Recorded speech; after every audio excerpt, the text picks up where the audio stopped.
there's a bit in the cave before this fight scene where Schmendrick. she's more or less completely forgotten she's a unicorn and just says, I want to be human now, and I love you, and this is what I want. But then the prince kind of goes like, well, now that I know you're a unicorn, and to accept you as a human would be wrong, kind of thing. And then she gets turned back into a unicorn.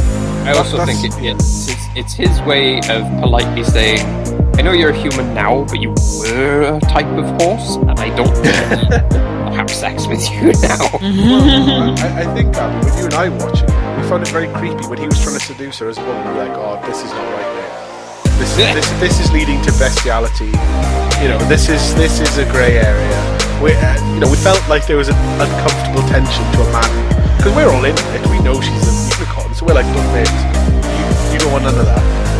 No, she's a horse, a magical horse, because that's one of the things with unicorns, is they don't have horse feet. Anyway, roundabout. The point is, let's go back to the beach where, Anthony's right, we did let's get to the end. Anthony was right, that we missed the bit where they build a bit of story about her becoming human and accepting it, which is terrible. And the prince actually succeeding to seduce her a bit, and it gets uncomfortable. But basically, the prince goes, I'll blunder in here, be a hero. That pisses off the unicorn, who's now, because of Schmendrick, been turned back into a unicorn, because he, could suddenly. And she goes, I will use my horn that nature, or possibly magic, has given me, and fend off this giant red ball into the sea and buzz it. She's fighting back. My one weakness is not being a bully, because, bulls are bullies. And now, she has a horn, it's tiny, and I can just absolutely gore the shit out of her. And I bet she can just prod me. Well, but, he backs into the sea, and all the unicorns come flooding out like a Guinness commercial, as you said, Jamie. Yeah. And then, hooray, the unicorns are King freed. Haggard falls into the sea. If only the unicorns could have butched up themselves, and it took the love of a human to... Bunch of fucking pussies, Jesus. You unicorns, damn it, don't be scared, it's just a Red Bull. Well, there's a million of you and one of him. Well, they do it one by one, they all apparently live in forests on their own. Without communicating to each other. Yeah. Plus, again, it's one of these hasn't translated from the book things. Yeah.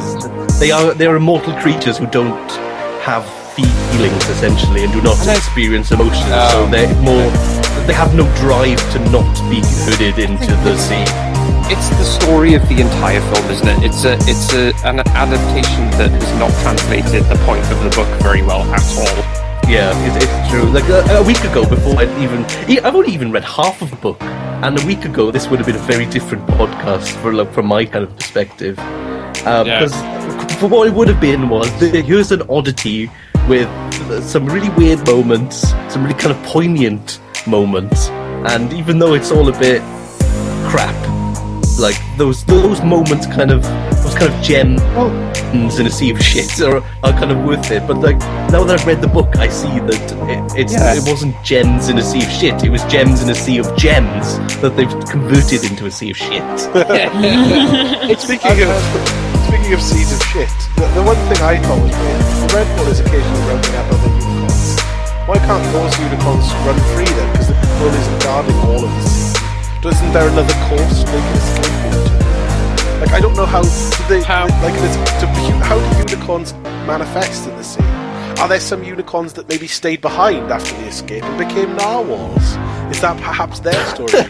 There's so many questions I have about how unicorns are trapped in the sea that it didn't answer at all.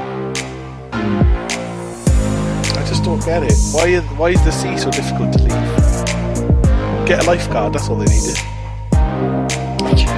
They needed a matador, I think that would have been get the big red matador to come save the day. Oh, whatever. They got out, they're all free, happy ending. Basically, a bit more melancholy. It's a kind of happy ending, because she has, her and the prince have to live with the idea that they couldn't be together. But they love each other like another species. Yeah, but she is different. She's always going to be different from the other ones because she's felt regret and... Yeah.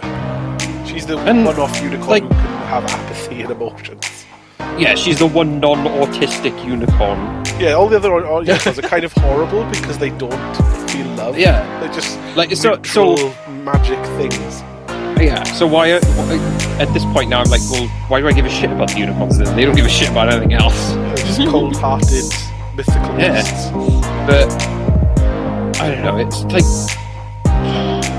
it was I like the idea of the ending, but by the end of the film I didn't care and I just wanted it to stop. I could have happily seen a love story. I think he did. Saved her life. I mean, he could have got the horn, couldn't he? I feel like we have a general consensus of not very good. I feel bad because I don't want to say, oh, it's absolute shit, because the good ideas from the novel are in there somewhere, but it's all just kind of, I don't know if it misses the point or it's just not fully real. It didn't have enough of a push behind it. There wasn't enough. I don't know. It doesn't get it, and I don't want to assume that Rankin and Bass didn't get it. But the film doesn't make the point that the book apparently seemingly makes. Yeah, so we all felt it was either torturous or disappointing in missing some interesting ideas. We kind of fumbled many times with some good stuff, and it's an oddity because some of it's just that butterfly thing, and like just certain scenes like that tree. There's some weird shit in there that's almost worth seeing for the weird. The weird shit that happens is kind of funny, but it's also terrible. And the fact that you get a Jewish wizard, I mean, don't get many of them. Maybe. I mean, Shmendrik gets to live happily ever after with his slightly perked up, middle-aged outlaw cook or whatever she is. Well, yeah, I was kind of glad that him and Molly Grew kind of got together. At least that was the suggestion. I thought, well, that's nice, at least. But what I mean, rating it, what can we say? I mean, we all, it's a shame. But what is the way to rate it? We can't really pick unicorns. The last thing. Other mythical creature, is it? Which energy drink is it? Guinness and Red Bull is mentioned. What mythical? Well, it's hard to just bring up. There's lots of mythical creatures in it. I think I've got one. Go on, yeah. It's not a mythical creature, but it's kind of the platypus of kind of movies. Some people would have to believe if it exists. Yeah. Most people would see a platypus and go, what the hell is that? That's some kind of weird, horrible, mythical creature. Yeah. But kind of like on close inspection, it's like, no, it's an actual thing. So it has that kind of contrast of myth and reality going on. And it's baffling. And it's just baffling, isn't it? I don't even know what I'm looking at. It's a mammal.